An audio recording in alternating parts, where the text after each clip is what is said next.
siyang goody sa ating lahat. Sa makulimlim na Abu Dhabi today, mayroon na naman akong ipakita sa inyo ang masarap kong gagawin. Mag-ano na naman tayo ngayon, dessert na naman ang gagawin natin ngayon. Alam nyo kung ano ang dessert na ipakita ko sa inyo? One of my favorite dessert ay ang yummy Maha Blanca. Okay, I will show you my ingredients. Come on, bebe.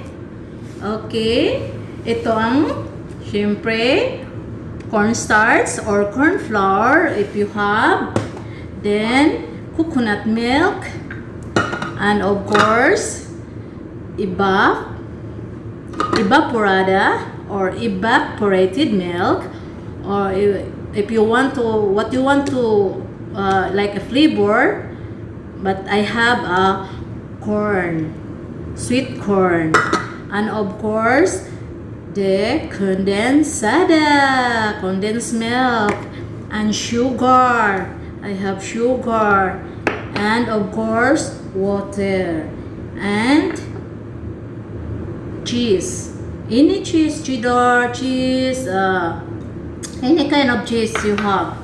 Okay, I will show you how I mix everything. Okay, bye. Ito, I'm back. Ayun, ipaghalo-halo ko dito bago ko isalang. Ihalo ko muna dito ang mga sangkap para hindi tayo mahirapan. Ganyan ang pag-ano ko sa maha. Yung iba na iniinit pa yung mga gata.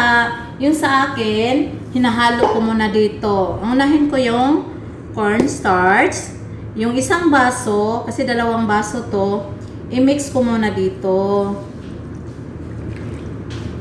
I-mix ko dito sa isang lalagyanan.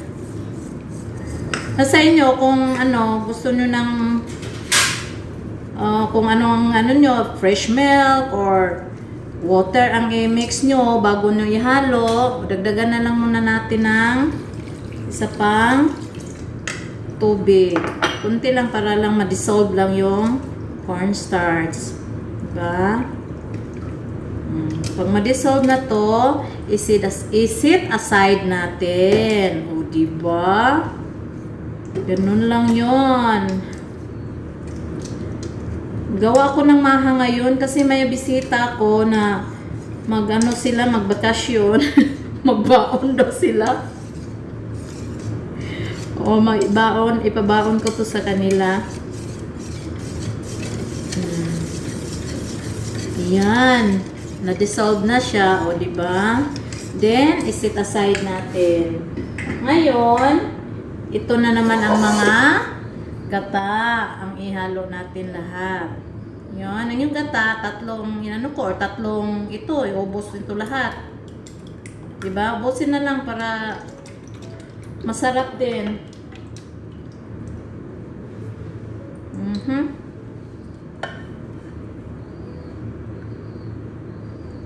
Yan. I-mix natin sa isang sauce pan.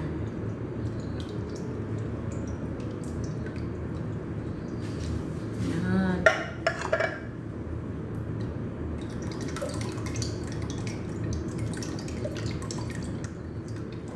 Then, yung ibab. Tumatalsik-talsik siya. Kaya kailangan mag-ipron tayo magluto para hindi magkaano yung damit natin. Yun, ang mahilig sa sa maha, kung sino ang love sa maha, ito ang madaling gagawin. Mix-mix lang, tapos salang. O yun. Yan, mix lang lahat. Sugar, mix. Yung whole corn, mix lahat para madali.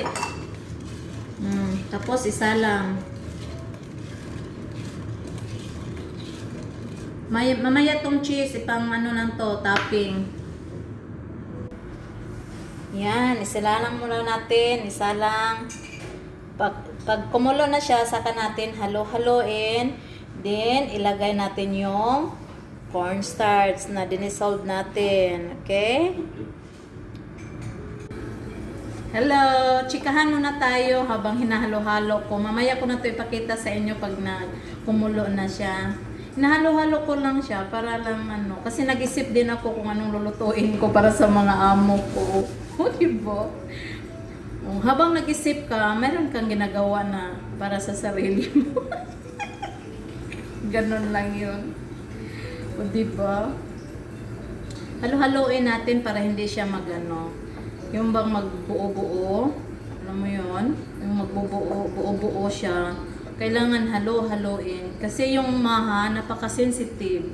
Kailangan mo talaga siyang asikasuhin. O, diba? Parang tao din na asikasuhin. Kasi, pag hindi mo to inasikaso, parang hindi siya ano, yung bang, basta, yun na yun. Oo. Parang hindi siya magbubuo. Tapos, parang plain siya. Pag maluto na siya, plain na ang texture niya. O, yun. Texture. Texture, ha? Texture. Yun. Yan. Malapit na siyang kumulo, mga siyang. Malapit na siyang kumulo. Andayin mo lang at ilagay ko na yung cornstarch. O, di ba madali lang ang maha, no? Pag maano mo lang siya, yung bang, yun halo-halo lang. Kasi dati, nagawa din ako na ipakuluin ko muna yung yung gata. Pero hindi ko makukuha yung texture na gusto natin. Yun ang ginawa ko na i-mix siya bago isalang sa kalan. Ay, ang sarap niya mga siyang. Kahit mamaya lulutuin nyo sa bahay nyo, ay ang sarap nito. Tapos tama yung tamis niya. At saka pwede rin yung gata na igawing latik ba, latik. Yan, masarap to. Yan, kumulo na siya mga siya. Ilagay na natin yung cornstarch. Ayun, at mix. Wow! Very yummy! Diba? Kailangan, wag nyo nang siya, wag mong hiwalayin siya. Kailangan nakadikit ka palagi sa kanya. Okay? Hanggat magiging sticky na siya. Bakit yung ko, ipro, nagiging na siya? Nagiging brown. Ang purple nagiging brown pag dito ako. Ayan, pakita ko muna ang mukha ko. Ayan. Wala pa naman eh, di ba? Mix. Ayan. Masarap na, ayun oh. Eh, pag na siya, pag sticky, pwede nyo nang bitawan sandali lang kasi nangangawit din na yung mga kamay natin. Diba? Pero kailangan siyang halo-haloin at control lang yung apoy. Kailangan very low yung apoy. Diba? Kailangan may tiyaga ka sa ganito. Pag mga maha lovers, matyaga ka din. Kasi pag tiyagaan mo to, masarap talaga ang maha nyo. Diba? Masarap ang maha nyo pag magtiyaga kayo. Pag magtiyaga, may nilaga. Diba?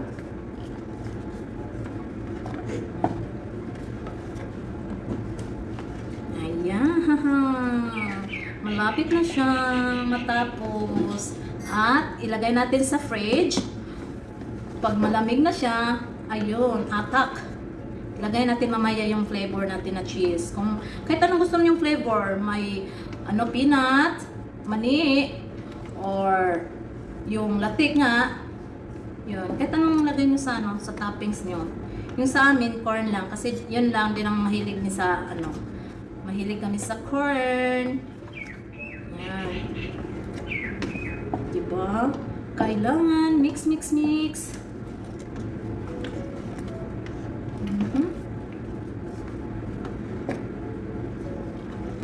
Ayan. Ito na, tapos na ha. Kung gusto nyo malaman na ready na yung ano nyo, maha, ito ang gagawin nyo. Lagyan nyo na sa tubig. Pag hindi siya maghiwalay, it means luto na siya. Yun, buo-buo na. Buo siya sa loob ng tubig. It means luto na siya. Okay? So, ilagay na natin sa ating lalagyanan. Ayan. Naglagay na tayo sa ating lalagyanan. Ready to distribute. Oh, donors. May ayuda dito. Sinong gusto nito? Halina kayo.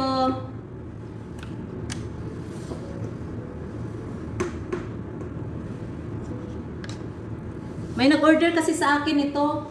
Party daw. Mura lang to. Ito pang negosyo. Yan. 10-10 lang.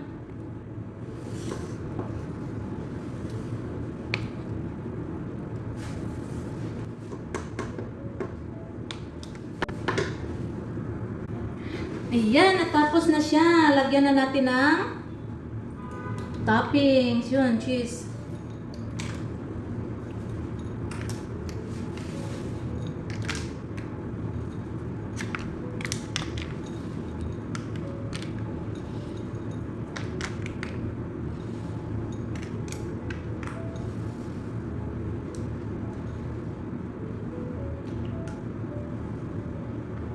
Diyan ako nag-gloves, oy. The 100% clean naman yan. Ang sarap. Ang sarap talaga ng maha ko ba. Okay. Thank you for watching mga siyang. Thank you so much. Thank you, thank you, thank you. Thank you everyone. This is my finish. Yummy. Yummy maha. Like, parang ano siya, cheesy. Yummy, cheesy maha. O, diba? Yan, ganun pag, pag magluto kayo ng maha. Ganun lang, ka-easy. Tsaga lang kayo sa halo, halo, halo. Okay, bye everyone. Don't forget to subscribe, like, and share. Bye! Babush! Uy, in fairness, mga siyang, ang sarap. Hindi lang to biro, hindi pa to nalagay sa sa fridge. Ang sarap. Oo. Ang sarap talaga ng mahakoy. Ang harap lang. Ang texture niya yung yung pinong-pino siya. Diba? Pino siya. Saka, pag mag-slice ka, kahit siya, hindi pa siya na-fridge, may slice mo na siya. Ang sarap. Talagang tamang-tama ang balance ng niya, tamis, at saka yung mga niya, ingredients. Balance talaga siyang paglagay. Kaya, ganito ang kahinatnan. Sarap talaga siya. Ang sarap. Hindi mo ito may Oo, hindi ako nagbibiro. Masarap talaga ang maha. Tapos, pag mo talaga, yung bang gusto mo talaga na makuha mo yung talagang texture ng maha, yun, pagtsagaan mo na, ulit-ulitin mo na siyang gawin hanggat makukuha mo yung niya, yung texture niya. Masarap siya. Nakuha ko na talaga ang niya.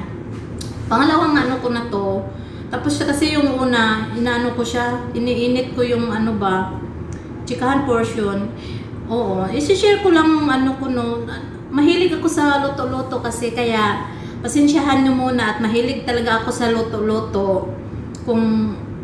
Kasi mag-invention din ako ng luto, kahit hindi ako perfect na magluto, hindi ako perfect, pero tinatry ko yung best ko na siyempre magustuhan din ng amo ko ang lasa. Pero ito sa atin to mga pagkain natin to, di ba? Hindi, ayaw nila to mga ganito matamis. Hindi sila mahilig matamis. Yung mga Pilipino lang talaga mahilig sa matamis. Oo, di ba?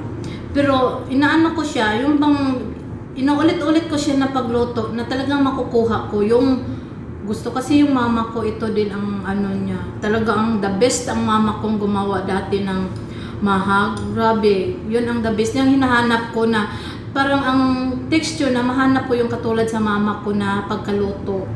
Yun. Ngayon nakukuha ko na, mother! Ang sarap. I miss you. Ayan, may iyakan portion dito. Naalala lang ng mother. Dahil yun talaga ang ano ng mama ko. Mahilig siya nito sa maha. Kaya natuto rin ako magluto ng maha. Lalang, na-miss ko lang mama ko. Bye sa inyo again. Bye-bye again. Lalang, chika-chika. Bye!